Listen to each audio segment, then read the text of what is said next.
Jika pemilu itu ditunda, ya, pemilu itu ditunda, itu menurut saya adalah sebuah kegagalan pemerintah. Ya. Itu kegagalan pemerintah dan juga kegagalan partai-partai politik. Ya. Dan kegagalan partai-partai politik untuk mempertahankan demokrasi kita.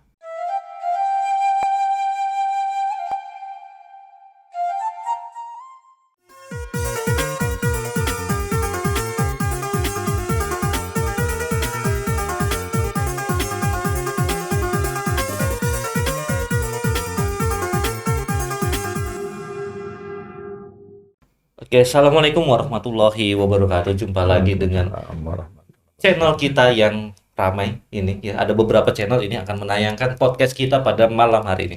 Tetap bersama dengan guru kita, tokoh nasional dan seorang tokoh aktivis gerakan Islam, yaitu Buya Kaban. Apa kabar Bang Buya Kaban? Alhamdulillah. Jadi biasa manggilnya Bang, jadi agak kagok. Tapi di sini Jangan pakai Buya lah, abang aja. Abang aja. Oh, oke, siap, Bang. Ini teman-teman di sini soalnya manggilnya Buya ya, teman-teman. Oke, tapi supaya lebih akrab kita mengenal di dunia aktivis itu manggilnya dengan Bang Kaban. Nah, kalau teman-teman HMI di sini juga ada teman-teman HMI kebetulan itu memanggilnya Kanda ya, itu biasa.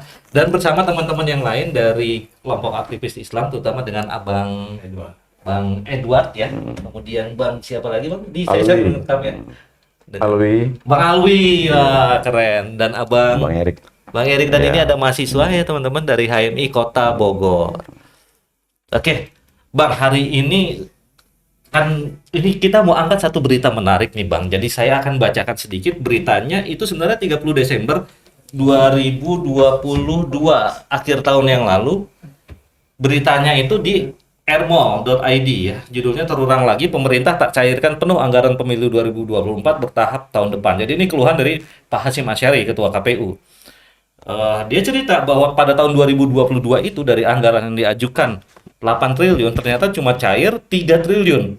Cair tapi cuma 3 triliun dari yang disepakati 8 triliun. Pak, itu pada 2022. Kemudian Pak Hasyim Asyari juga mengatakan bahwa tahun ini anggaran untuk tahun 2023 maksudnya itu diminta disetujui 23,8 triliun dan baru akan disetujui dicairkan 15 triliun menurut Pak Hasyim Asyari. Jadi dari 23 yang akan cair 15 triliun itu pun masih di berita ini tidak dikatakan kapan cairnya. Jangan-jangan sampai ini bulan Februari ya. Sampai bulan Februari belum cair. Nah, nanti kita akan dengar cerita-cerita dari teman-teman Mas Alwi misalnya yang ada mendengar sedikit cerita tentang bagaimana kegiatan-kegiatan KPU itu dalam tanda kutip masih ngutang gitu ya Mas Alwi ya. Nah, ini juga ada kaitannya nanti dengan yang dikatakan oleh Wakil Ketua Umum Partai Persatuan Pembangunan P3 Asrul Sani. Ini beritanya baru ya teman-teman di CNN Indonesia pada 5 Februari 2023. Pak Asrul Sani mengatakan ada kelompok tertentu masih usaha tunda pemilu 2024. Kita kutip ya langsung ya. Sebagaimana juga informasi yang saya dapatkan di tengah masyarakat dan juga ada ikhtiar dari kelompok tertentu yang masih mengupayakan penundaan pemilu. Ujar Asrul Sani di DPP P3 Menteng Jakarta Pusat Minggu 5 Februari yang lalu. Nah, ini menarik teman-teman. Jadi sepertinya pertanyaan besarnya adalah pemilunya jadi nggak sih 2024? Sementara kita udah heboh-heboh nih capres-capresan. Nah, langsung aja kita akan dengarkan komentar dari analisa dari Bang Kaban. Nah, Bang. Ya, terima kasih saudara-saudara sekalian yang mengikuti acara podcast ini. Jadi kita ini kan sejak reformasi, sejak reformasi itu spirit demokrasi kita itu kan luar biasa, ya. Dan kita sudah memilih demokrasi ini adalah cara yang terhormat bagi seluruh komponen bangsa untuk ikut dalam penyelenggaraan pemerintahan. Itu pintu gerbangnya adalah demokrasi ini. Nah, kemudian demokrasi kita ini ada kaitannya juga dengan dengan pembatasan masa jabatan. Pembatasan masa jabatan anggota parlemen, apakah DPD, apakah DPR RI, apakah MPR. Begitu. Hampir semua institusi itu memiliki dibatasi masa jabatan. Ketua Mahkamah Agung, Ketua Mahkamah Konstitusi, begitu juga misalnya jabatan Panglima, Kapolri, semua ada dibatasi oleh masa jabatan. Nah, begitu juga Presiden. Nah, semuanya itu adalah merupakan bagian dari sistem pemerintahan kita yang sudah diatur oleh banyak undang-undang, termasuk di dalamnya pemilihan umum. Jadi kita sudah ada undang-undang pemilihan umum dan juga undang-undang dasar. Undang-undang dasar juga sudah membatasi masa jabatan presiden. Dan kemudian untuk mengisi masa jabatan presiden itu adalah dengan pemilihan umum. Dan itu dilakukan 5 tahun sekali. Dan kemudian kemudian pembatasan itu untuk jabatan presiden cukup hanya dengan 2 periode. Nah, itu adalah amanat konstitusi. Nah, kemudian ada undang-undang yang mengatur tentang penyelenggaraan pemilu. Itu adalah Komisi Pemilihan Umum. Nah, Komisi Pemilihan Umum itu adalah amanat undang-undang. Dan dia menyelenggarakan itu ya sebetulnya secara independen. Walaupun dalam prakteknya banyak sekali tangan-tangan tak kentara yang sangat mempengaruhi perjalanan KPU. Jadi semua partai-partai politik itu sangat berkepentingan, sangat besar pengaruhnya bagaimana KPU ini bisa berjalan atau tidak gitu. Sehingga kadang-kadang saya berpikir apakah KPU ini masih perlu, ya kan? Apakah tidak perlu dikembalikan lagi ke PPI, ya kan? Panitia Pemilihan Indonesia, ya kan? Nah, apalagi misalnya dikait-kaitkan dengan masalah anggaran, ya, masalah anggaran. Nah, saya kebetulan dulu 5 tahun di panitia anggaran, jadi sangat paham, ya, sangat paham liku-liku masalah penetapan anggaran ini. Gitu. Nah, jadi kalau kita lihat dari aspek, ya, dari aspek penyelenggaraan pemilu, ya, nah ini harusnya memang KPU. Ya kan? Nah, tetapi kan kita lihat ada fenomena-fenomena aneh menjelang pemilu 2024 ini. Ya, misalnya Ketua DPR bersama-sama dengan Ketua KPU, ya kan, menegaskan bahwa penyelenggaraan pemilu itu diselenggarakan tahun berapa. Nah, jadi bukan KPU lagi sebagai corong, tapi sudah Ketua DPR. Jadi ini fenomena aneh menjelang 2024. Tetapi saya ingin tetap menegaskan, jika pemilu itu ditunda, ya, pemilu itu ditunda, itu menurut saya adalah sebuah kegagalan pemerintah, ya. Itu kegagalan pemerintah dan juga kegagalan partai-partai politik, ya, dan kegagalan partai-partai politik untuk mempertahankan demokrasi kita. Nah, apalagi sekarang dengan menunda-nunda pemilu, keadaan bukan semakin baik, keadaan akan semakin buruk. Jadi kalau ada orang yang mengatakan bahwasanya ini adalah permintaan para oligarki, ya kan? Bahwa untuk apa oligarki menunda-nunda pemilu? Ya kan? Mempertahankan pemerintahan yang lemah. Ya kan? Saya berani mengatakan pemerintah Jokowi ini lemah. Nah, buktinya apa? Buktinya utang tiap hari nambah. Ya. Buktinya utang nambah. Pengangguran terus meningkat. Ya kan? Nah, jadi agar supaya kehidupan kita ini ada harapan yang lebih baik, maka perlu ada presiden yang baru, ada anggota parlemen yang baru, ya kan? Nah, dengan ada suasana-suasana yang berubah itu, ada harapan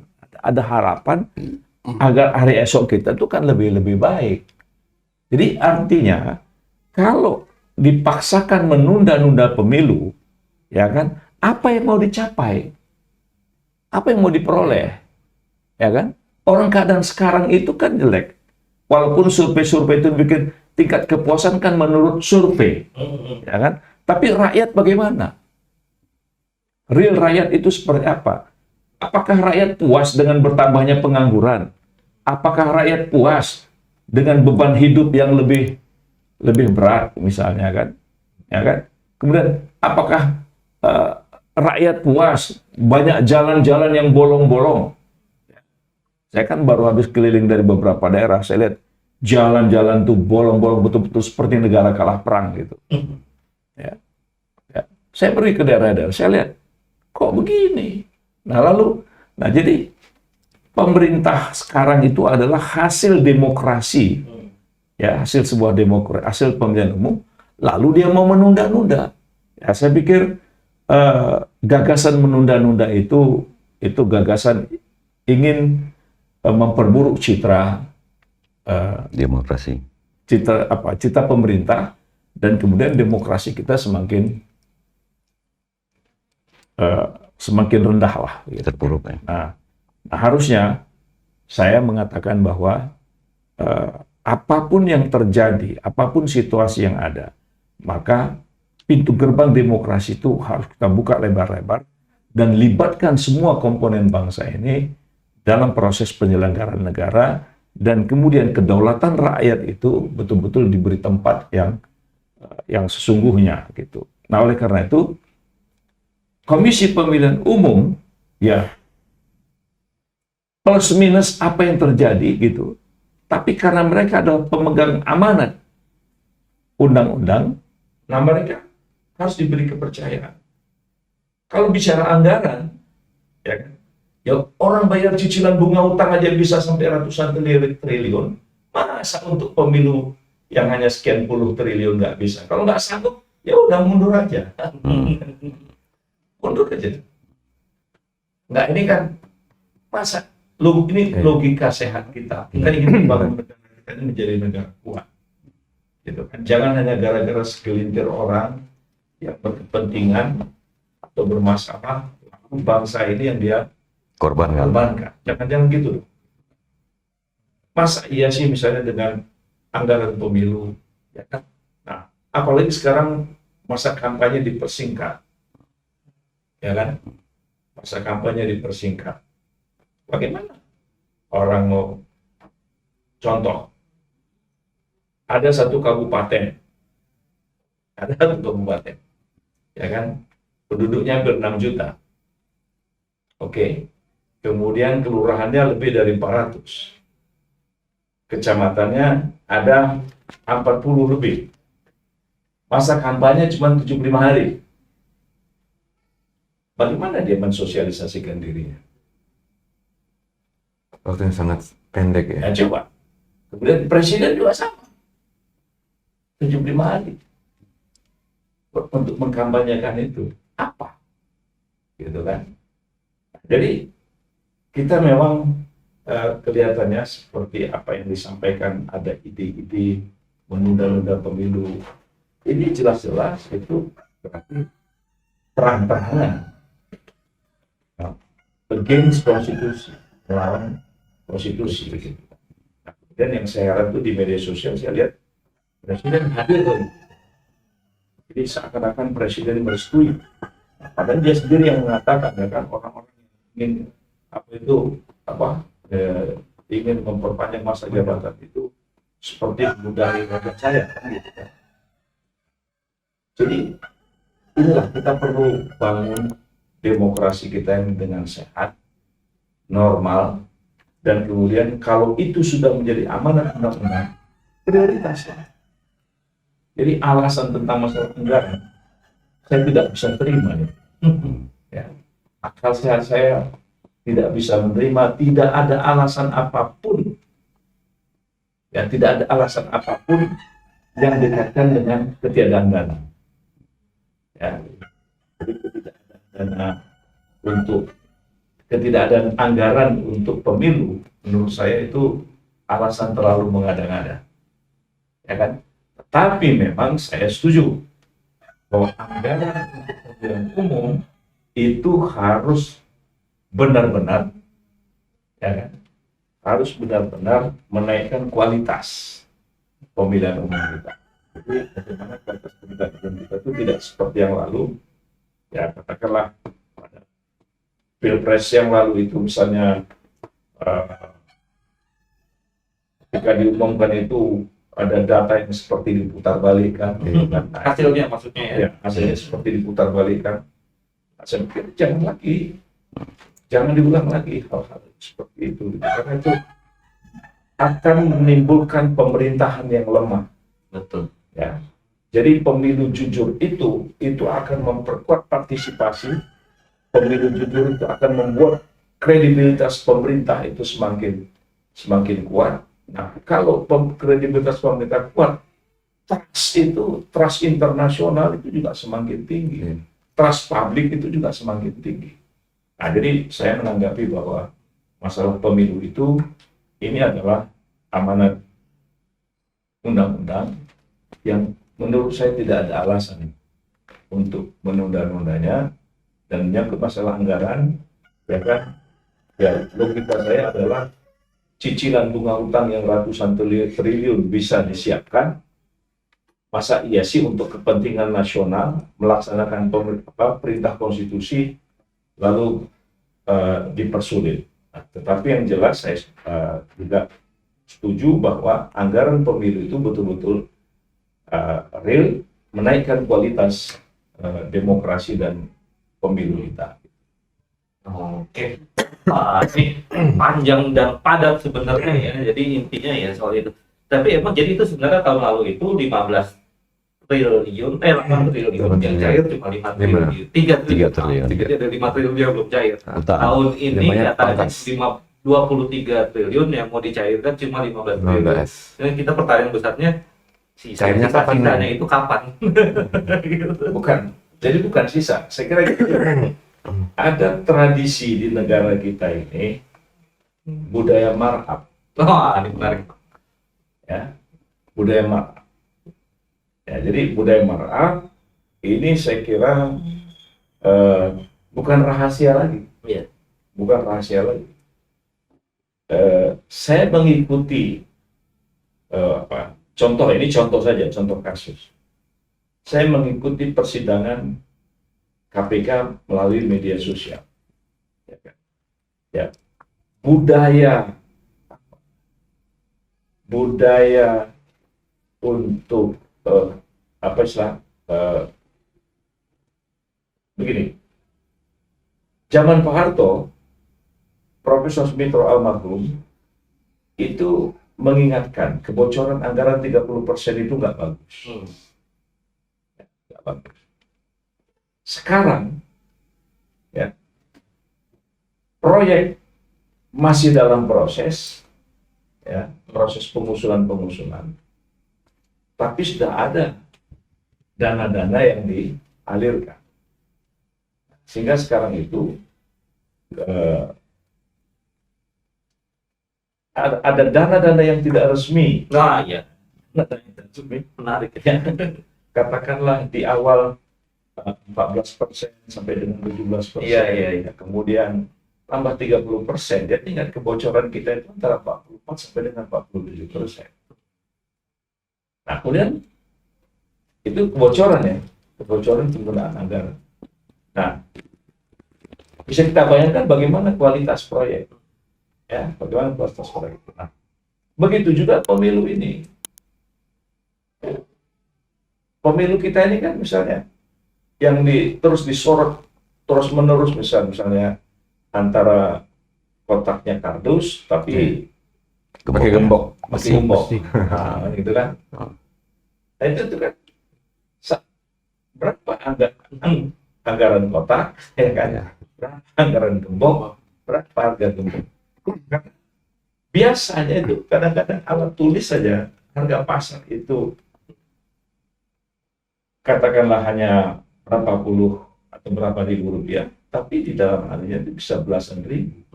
Jadi bagaimana menentukan harga ini? apakah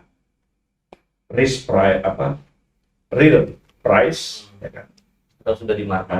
Atau udah ada markup-nya berapa persen yang bisa ditoleransi kalau memang boleh gitu kan. Tapi kan nggak boleh markup. Ya kan? Nah, kemudian apakah pseudo price? Jadi ketika merumuskan anggaran pemilu itu sebetulnya pakai yang mana? Nah, sehingga begitu disebutkan angka sampai 100 triliun, orang mikir untuk apa? Sebanyak itu. Nah, untuk apa? Ya, jadi apakah usulan anggaran itu seperti kita dulu waktu zaman mahasiswa, ya kan, mau bikin training, anggarannya itu sebenarnya cukup hanya berapa puluh ribu rupiah, tapi dibikin sampai 3 kali 4 kali lipat dan sebagainya. Ya, jadi antara markup maupun pseudo price, ya, jadi pseudo price gitu. Nah, jadi ini saya kira salah satu kritik bahwa anggaran kita itu, anggaran pemilu itu apakah real, ya kan, atau markup atau pseudo price. Oke. Ya, jadi intinya sebuah kegiatan perlu dana dilaksanakan. Kita langsung aja teman-teman, kita akan ngobrol dengan aktivis-aktivis yang lain yang pastinya punya pandangan juga yang bisa ikut mencerahkan kita bersama. Langsung saja dengan Bapak Edward. dan Pak Edward. Komentarin soal isu penundaan pemilu. Terima kasih. Jadi itu, Pak. Terima kasih kepada saudara moderator. Ya, juga kepada rekan-rekan lainnya. Memang ini suatu pekerjaan yang utama harusnya. Namun memang ada suara-suara yang katakanlah yang mencemaskan gitu ya. Mencemaskan kita. Yang tadi sudah disampaikan oleh Bang Kaban, yaitu bagaimana penyelenggaraan pemilu yang sebelumnya dan yang akan kemungkinan terjadi nanti, dan juga dikhawatirkan mengenai masalah KPU segala macam. Awalnya bicara masalah anggaran kan tadi, persoalan anggaran yang dikaitkan dengan kemudian kemungkinan pemilu ini bakal ditunda karena anggarannya nggak cukup gitu, misalkan begitu. Ini kan suatu tesis, apakah benar gitu. Ini memalukan bagi saya. Negara Indonesia yang sebesar ini belum pernah kejadian mungkin pemilu ditunda. Belum pernah. Saya belum pernah ada mendengar pemilu ditunda nggak ada anggaran. Ya. Ada nggak ada anggaran, pemilu tetap jalan. Harusnya begitu kan tekadnya. Ya. Pemilu adalah hajat rakyat Indonesia semua. Ini bukan urusan pemerintah saja. Ya, ini rakyat. Ini persoalan kedaulatan yang dipertaruhkan. Sudah diamanahkan dalam pasal 22 konstitusional kita. Ya. Apakah ada pihak-pihak mengatakan, ya ini karena masalah kita habis kena COVID. Ini banyak proyek yang mangkrak. Kemungkinan nanti akan ganti pemimpin, bahkan proyek makin tidak jalan. Loh, ini kan suatu logika-logika yang menurut saya aneh gitu kan. Nah, kayak gitu kok bisa menjadi hal-hal yang menunda pemilu? Menurut soalannya. Jadi logika-logika yang dimainkan, ya menurut saya yang di medsos itu nggak masuk di akal. Jangan diterima di akal sehat itu. Mana ada? Kejadian semacam itu bisa menunda pemilu. Kan aneh. Ya.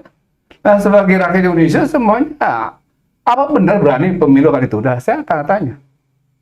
Masih tanya, berani pemilu ditunda? Berani pemerintah itu ilegal? Di mata rakyat berani? Ya toh? Saya pikir konsekuensinya sangat besar. Kalau seandainya betul-betul pemilu itu ditunda dengan alasan-alasan yang nggak masuk di akal. Ya, karena sudah disampaikan oleh Bang Kaban juga, bayar utang kalau 1 triliun bisa. Masa untuk pemilu? Nggak bisa. Kan lucu. Ya, toh? Ini menyangkut juga wibawa buat pemerintahan, juga partai politik yang mendukung. Oh, ini ada apa?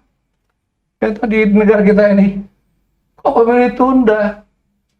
Ini negara kita negara yang cukup kuat, macam, ya kan? Bikin malu lah. Apa kata dunia luar, Indonesia ini kok pemilu aja nggak sanggup, ya toh? Jadi saya pikir konsekuensinya berat bagi kita kalau pemilu ditunda. Nggak ada alasan. KPU kita bantu. Bagaimana bantunya? Coba dari masyarakat itu sudah mulai juga menyuarakan kaum mahasiswanya, kaum masyarakat. Kalau benar-benar itu masalah anggaran menjadi kendala atau adanya keinginan-keinginan itu, saya kira itu bukan suatu hal yang bisa menunda pemilu. Tidak ada yang bisa menunda kecuali mungkin kejadian-kejadian yang memang di luar kehendak manusia. Ya, kehendak manusia. Apa? Terjadi gempa bumi hebat di Indonesia bisa menunda pemilu. Terjadi banjir hebat di Indonesia ini. Terjadi malapetaka di luar kemampuan manusia. Itu bisa menunda pemilu. Tapi kalau yang persoalan sifatnya karena manajemen manusia yang nggak beres, nah itu nggak jangan bisa, nggak ada itu alasannya. Ya, coba lah rubah konstitusi kalau memang berani. Silakan. Jadi menurut saya kita sama-sama harus memang terus mengawasi ini. Ya, masalah pemilu ini. Karena ini merupakan masalah kelanjutan pada negara ini ke depan. Saya rasa demikian dulu ya. Mungkin dari yang lain punya pendapat, silakan. Terima kasih. Ya, Bang Awi nih ngomong nih cerita-cerita nih, katanya istrinya ada pengalaman dengan kegiatan KPU. Oh iya. Benar. Terima kasih dulu semuanya. Pemirsa, Kecil Bang, kamera ini apa namanya terkait pemilu yang bisa dikatakan dalam tanda kutip di ujung tanduk, ya kan, pemilu 2024. Kalau saya melihat ini merupakan sebuah konspirasi ya, konspirasi yang emang udah didesain. Jadi ini by design. Ya kan, by design oleh, ya bisa dikatakan oleh tangan-tangan kotor yang tengah melingkar di lingkaran kekuasaan, ya kan. Karena emang untuk pemerintahan saat ini saya udah, ya bisa dikatakan udah nggak mampu lagi berkata-kata dengan bahasa yang atau kalimat-kalimat yang cukup halus. Bisa dikatakan era pemerintahan Jokowi ini adalah pemerintahan yang paling rusak, iya. Karena muncul isu gagalnya pemilu yang akan dilaksanakan pada tahun 2024. Ini suatu presiden buruk bagi demokrasi Indonesia, ya kan? Apalagi ditambah lagi dengan regulasi-regulasi baru yang dibuat oleh KPU yang mendadak-mendadak, ya kan?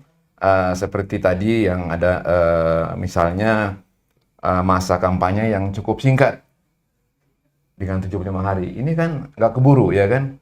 Sementara ini udah disetting, ya kan, didesain oleh partai-partai ataupun orang-orang yang berada di lingkaran kekuasaan saat ini, ya kan. Karena mengapa parpol yang lain juga nggak bersuara? Karena ini udah ada kompromi, ya kan, kompromi. Jadi ya nanti mungkin kita akan melihat muka-muka lama lagi, ya kan. Emang sengaja dibuang isu bahwa pemilu ini bakal tertunda atau bisa gagal, ya kan. Kalau gagal sih mungkin enggak ya, kemungkinan tertunda, ya kan. Tapi kalaupun tertunda itu merupakan lembaran hitam baru dalam sejarah demokrasi negara Republik Indonesia ini, gitu. Jadi dengan adanya penundaan kucuran dana ke KPU, memang sedikit mengganggu tahapan-tahapan kerjaan-kerjaan yang dilakukan oleh sejumlah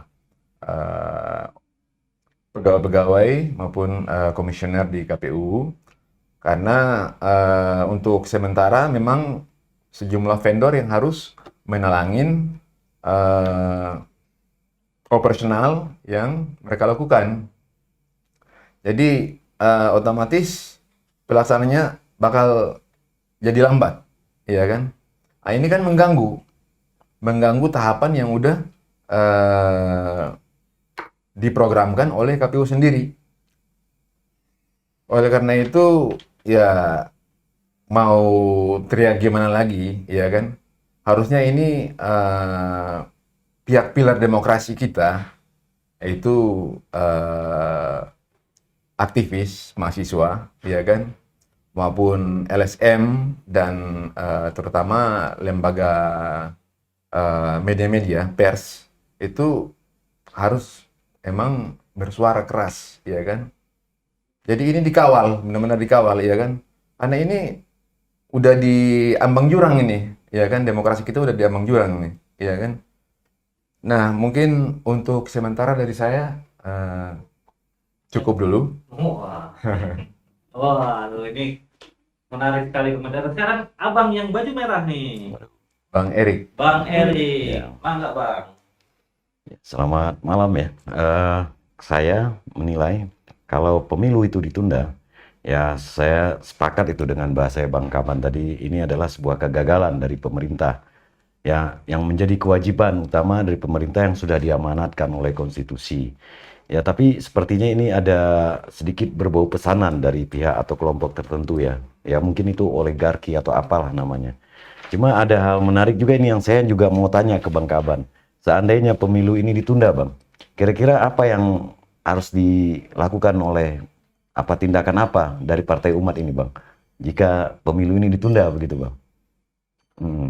Itu saja. Ya, mungkin itu saya mau tanya ke Bang Kaban ini sebagai senior kita ya. Kita komentar teman-teman yang lain komentarin dulu Iya, ya, teman-teman di sini juga ada teman-teman HMI.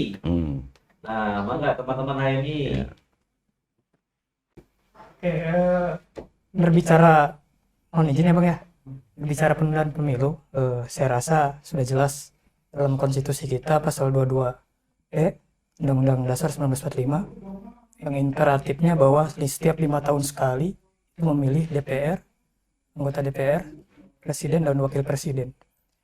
Nah ini konteksnya 5 tahun sekali. Apabila dilakukan penundaan pemilu, maka pemangku-pemangku kekuasaan baik di DPR ataupun di presiden akan kehilangan legitimasinya sebagai pemimpin karena tidak ada aturan yang masa jabatannya lebih dari 5 tahun. Jadi ini merupakan kegagalan dalam berdemokrasi. Kedua, apabila ditunda pemilu, maka ini merupakan pelecehan terhadap konstitusi kita.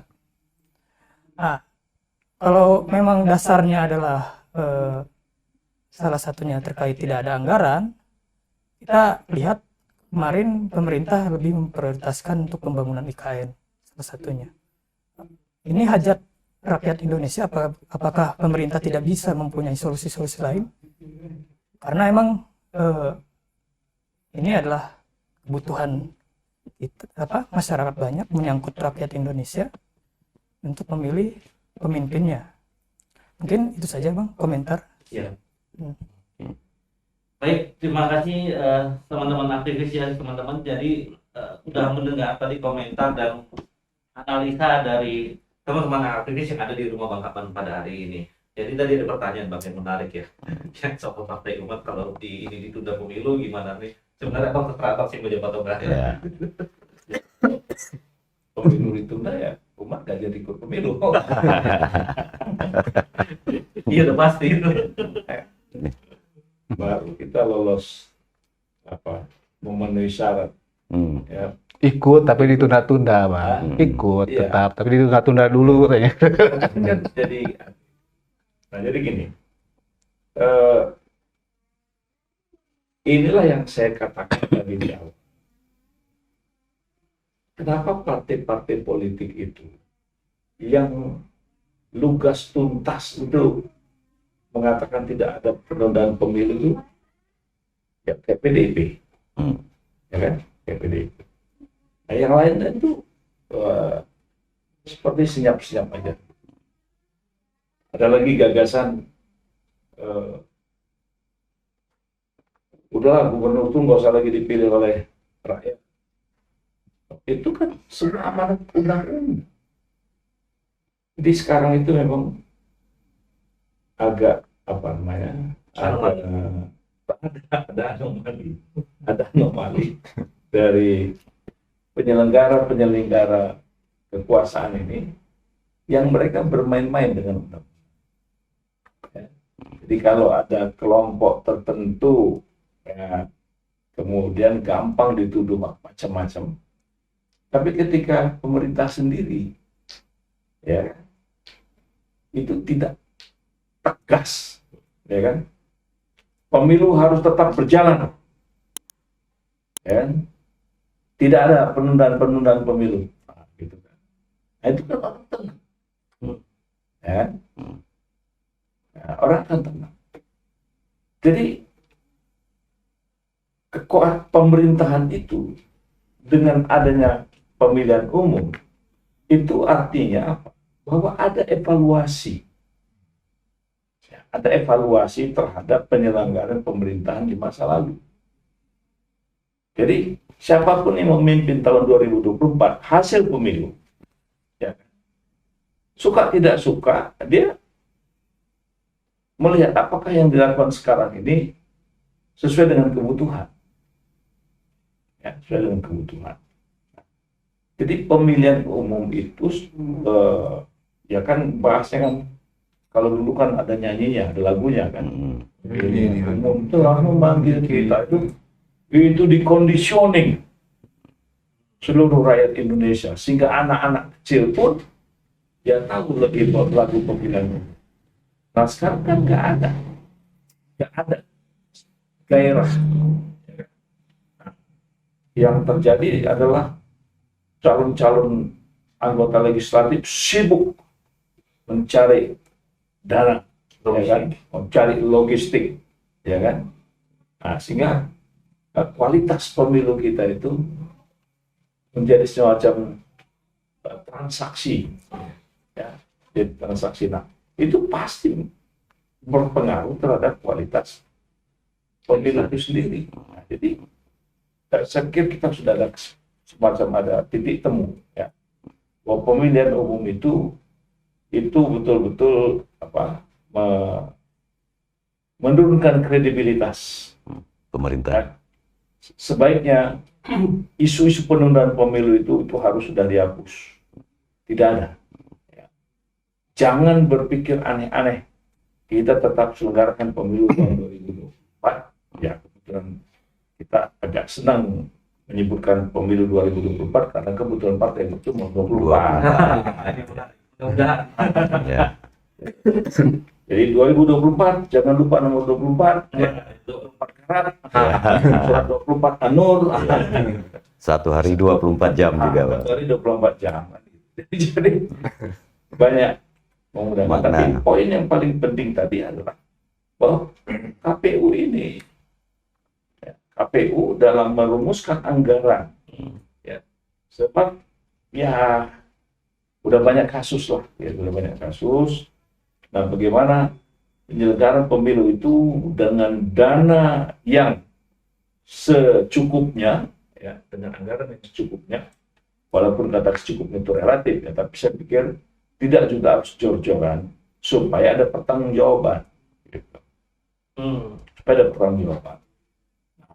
Kritik-kritik pada pemilu yang lalu, misalnya ada nuansa seperti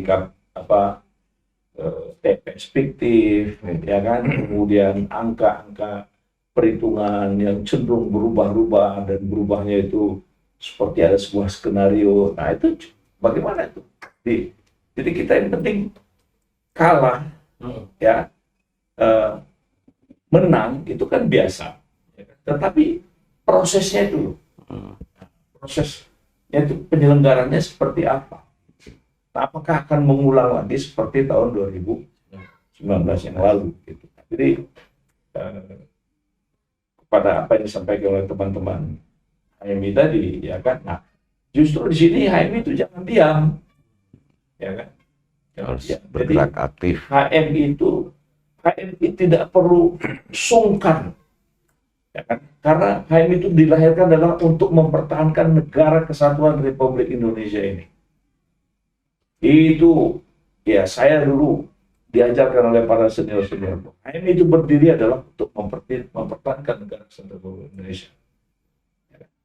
Jadi salah satu melanggengkan pemerintah Indonesia ini, negara Indonesia itu adalah pemilihan umum ini. Jadi HMI mesti bicara, ya, mesti Jangan bicara. diam. Ya.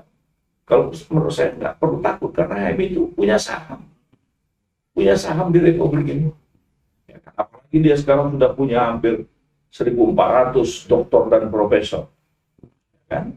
Dan ini juga harus punya presidennya. Ya, jadi kalau ya hal yang lain. Ya. Jadi ya ini nyelentungnya bagus juga. Ya, wajar aja. 76 tahun HMI berkiprah, lalu kemudian muncul kadernya jadi calon presiden. Iya. Wajar. Kenapa tidak ya? Ya, wajar. Jadi kenapa harus kenapa harus dihalang-halangin, dibuat opini, pencitraan? Saya pikir anak HMI kayak gituan gampil lah itu. Tapi maksud saya demokrasi, Betul. ya demokrasi itu harus memuliakan siapapun calon presiden. Ya. Bagaimana supaya supaya juga demokrasi ini sehat? Ya harusnya calon-calon presiden itu ya.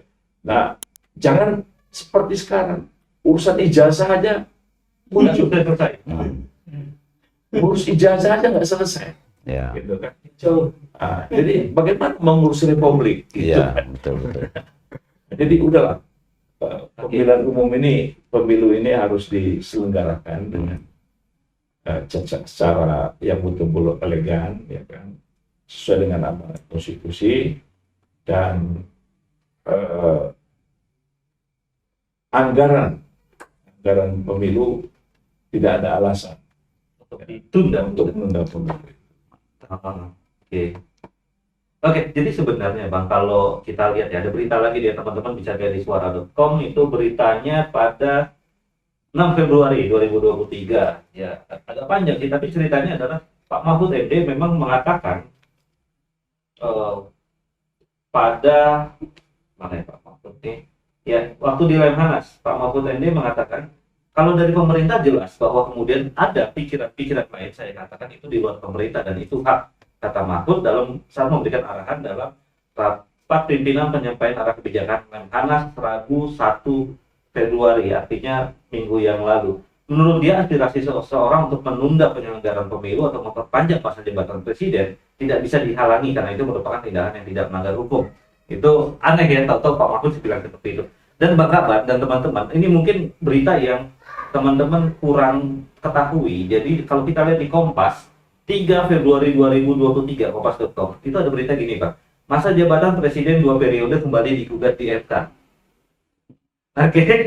Jadi penggugatnya adalah seorang warga bernama Herifudin Daulay, menggugat Undang-Undang Nomor 7 Tahun 2017 tentang pemilu, khususnya pasal 169 huruf N dan pasal 227 huruf I. Ia menguji soal syarat presiden wapres hanya bisa menjabat maksimum 2 kali. Kata si Heri ini, setelah menimbang dan mempelajari keuntungan dan kerugian adanya pembatasan jabatan presiden, pemohon berkesimpulan bahwa lebih besar mudarat, dia udah pakai istilah mudarat, ketimbang manfaat dari adanya aturan pembatasan jabatan presiden. Nah, jadi masyarakat bisa mengajukan GR sebenarnya ya. Jadi si Heri ini dia bisa saja mengajukan GR dan GR-nya memang belum diputuskan, bahkan belum sidang. Tapi ini udah menarik Pak, karena bahwa udah mulai ada gerakan. Nah, seperti itu. Kalau menurut saya Bang, gitu. Jadi kegiatan, jadi ya tidak aneh kalau misalnya tadi di awal kita cerita soal B3, Pak Asrul Sani mengatakan ada gerakan-gerakan yang menuju ke arah sana. Gitu Bang. Abang bisa komentar sih sebenarnya. Kalau mau. Ya kan, simple aja. Semua pejabat atau katakanlah presiden, menteri, ketika dilantik itu kan Pejabat kalau sebagai seorang muslim, demi Allah saya bersumpah, itu poinnya adalah melaksanakan semua tugas-tugas itu sesuai dengan amanat undang-undang.